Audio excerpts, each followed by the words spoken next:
Ya, assalamualaikum warahmatullahi wabarakatuh. Selamat pagi buat rekan-rekan semua pecinta terujukan Nusantara. Pagi hari ini sekitar pukul setengah 7 ya, atau 6.30. Ini apa mau sampaikan hal penting tentang cabut ekor ya. Kita lihat sebelah ini. Ini adalah terujuk Nogosari. Nogosari sudah 2 kali gunting ekor ya, dan ini kita sekarang sudah lihat untuk terujuk Nogosari ekor sudah tumbuh. Kenapa dulu gunting ekor ya? Ini yang perlu diperhatikan. Saat bulu ekor dia rusak, itu mau dicabut, tapi ekor masih muda ya. Jadi jangan dicabut. Kalau ekor masih muda, kita cukup gunting. Waktu kita gunting, dia masih menyisakan ada ekor baru yang baru tumbuh yang tidak digunting. Nah, akhirnya saat dia tumbuh ada ekor yang lebih panjang 2 ya. Berarti ini ekor tumbuhnya belum full ya, belum full panjang semua. Nah, setelah dia 2 minggu, baru sisa ekor yang bekas digunting kita cabut, dan ini sudah tumbuh. Itu yang pertama untuk cerucuk yang perlu dicabut karena ini mengalami kerusakan ekor ya. Nah, terus bagaimana kalau ekor itu tidak rusak? Apa perlu dicabut? Perlu juga, tidak perlu juga ya. Jadi seperti ini rekan-rekan. Dalam artian kalau kita mau cabut ekor, kita lihat turun bulu ekornya dulu.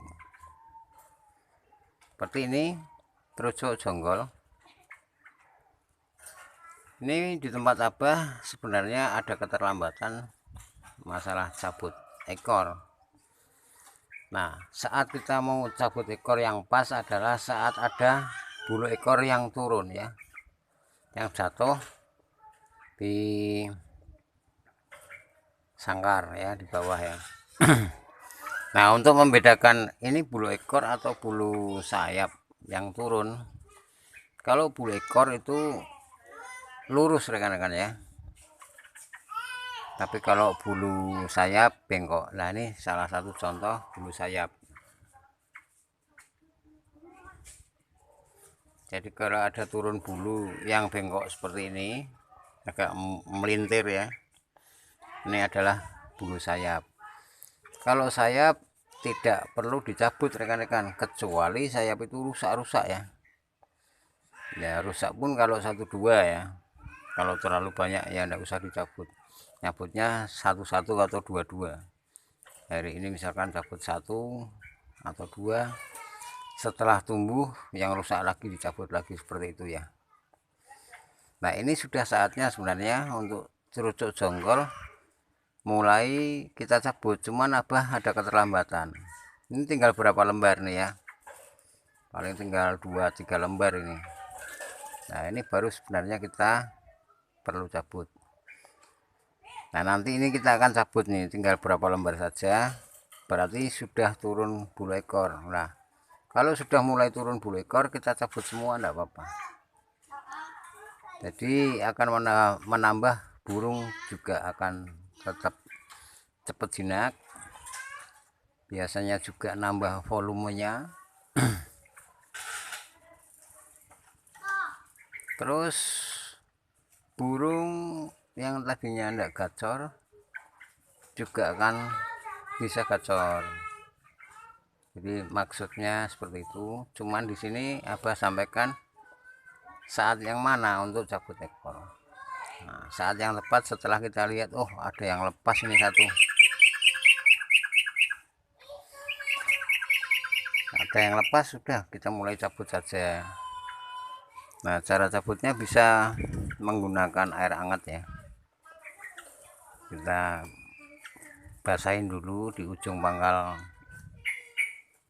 daripada batang lidi ekor yang dekat berutu itu ya. Kita kasih air hangat, baru kita cabut. Ini ada bulu ekor yang tumbuhnya tanggung, mau panjang tapi belum panjang, mau dicabut pun masih muda. Ini kemungkinan besar pun akan kita sisakan hanya satu lembar bulu ekor muda, tapi yang bulu ekor lama kita habiskan. Jadi informasi penting untuk cabut bulu ekor, kita harus paham rekan-rekan ya. Ini bulu yang turun ini bulu sayap apa bulu ekor. Nah, kalau sayap itu bengkok ya, seperti ini. Tapi kalau ekor tuh hampir lurus. Jadi kalau ada bulu ekor yang turun atau bulu sayap turun, itu sebenarnya kita udah paham, oh ini bulu ekor, oh ini bulu sayap. Tapi kalau untuk sayap dan masih bagus, tidak perlu dicabut rekan-rekan ya, kecuali rusak saja. Dan ini hasil daripada gunting lalu cabut ekor. Ini adalah Trucuk Nogosari. Trucuk Nogosari itu memang punya volume yang sangat keras. Dan dia di sini termasuk penghuni lama ya, termasuk penghuni lama karena ini barengan dengan Trucuk Mendoan yang sudah dibeli orang ke Jakarta itu. Kalau masalah cabut ekor, caranya sudah ada di video sebelumnya rekan-rekan ya. Bagaimana cara cabut ekor atau bagaimana cara mengatasi ekor yang tidak tumbuh-tumbuh, sudah ada di video sebelum-sebelumnya. Dan Abah sendiri tidak hafal judulnya apa, itu tidak hafal. Tapi yang jelas cara cabut ekor sudah ada.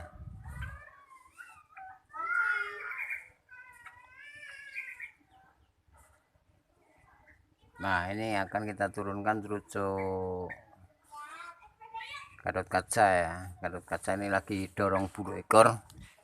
Sekitar kemarin 2, ini tinggal yang belum panjang nih 1.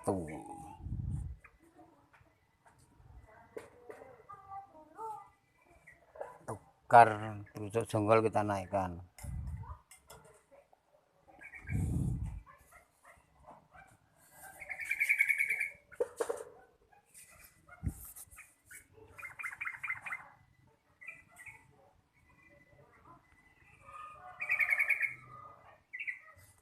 Untuk trucuk yang biasanya gacor kok tiba-tiba ropolnya pendek-pendek, itu biasanya akan ada sandungan di posisi tumbuhnya bulu ekor rekan-rekan ya.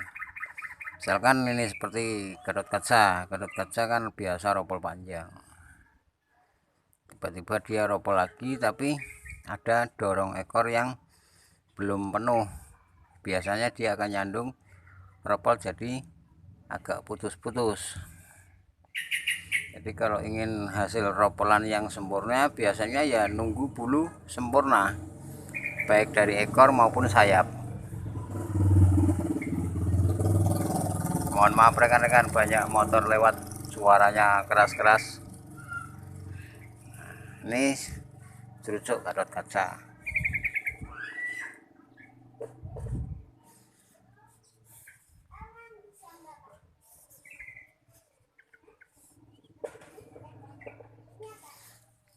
Ini 2 burung ini sama-sama ada beberapa ekor dorong yang belum panjang ya.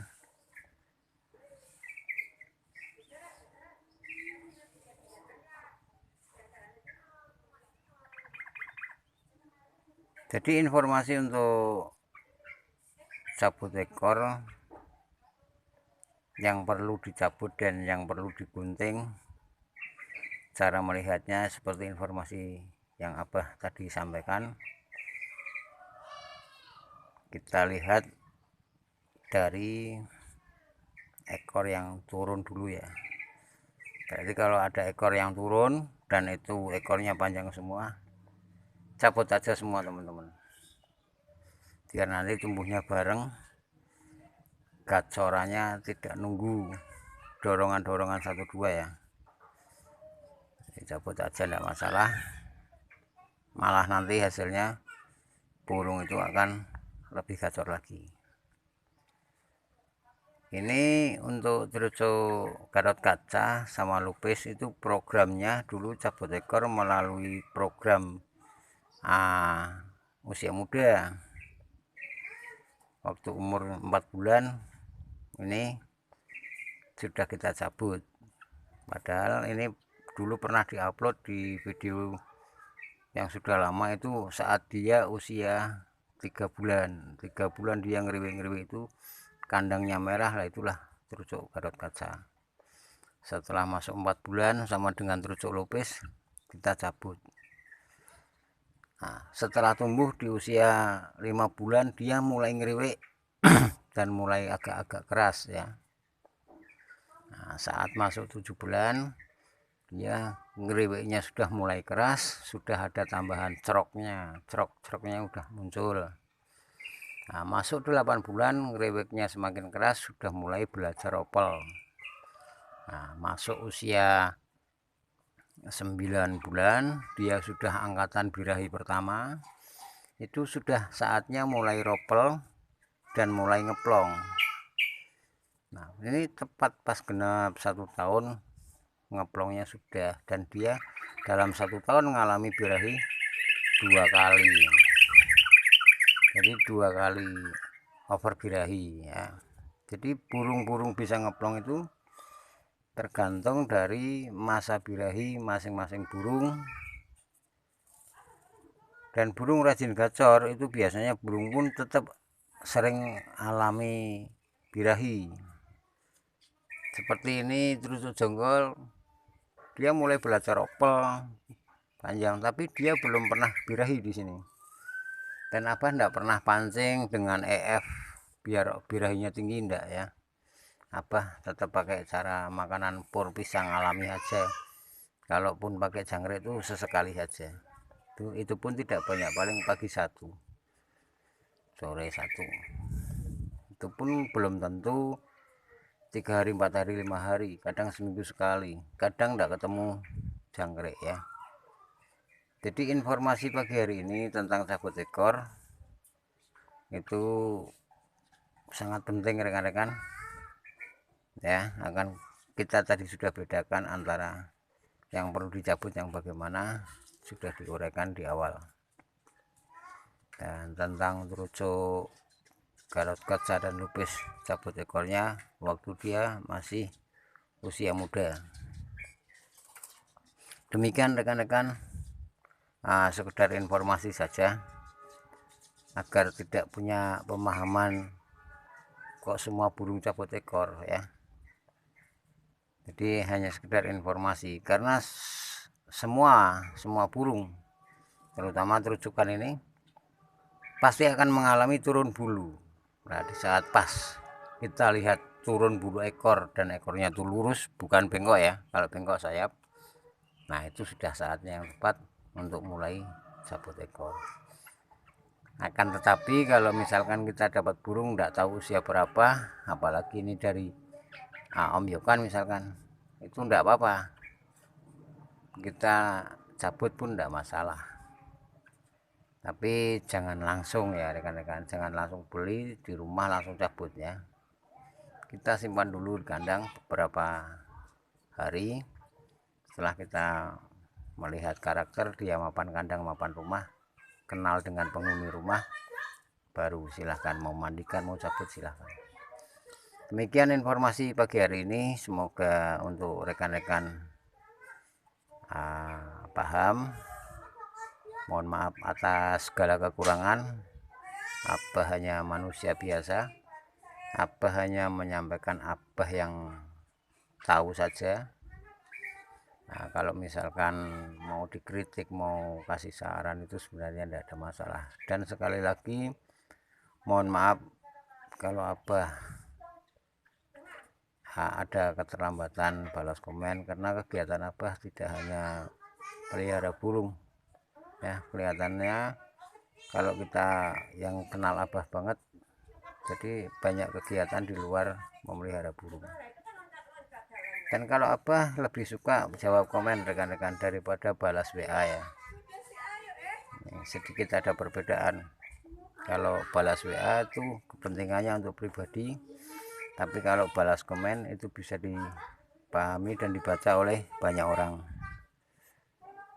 Jadi sekali jawab mungkin bisa menambahkan ilmu untuk banyak orang, tapi kalau balas WA apa kadang-kadang agak-agak malas ya. Karena apa? Ilmu hanya untuk satu orang dan harusnya diketahui banyak orang, tapi hanya satu orang. Tapi bukan berarti Abah tidak mau balas. Oke, demikian dulu rekan-rekan, semoga pagi hari ini informasinya bermanfaat. Assalamualaikum warahmatullahi wabarakatuh.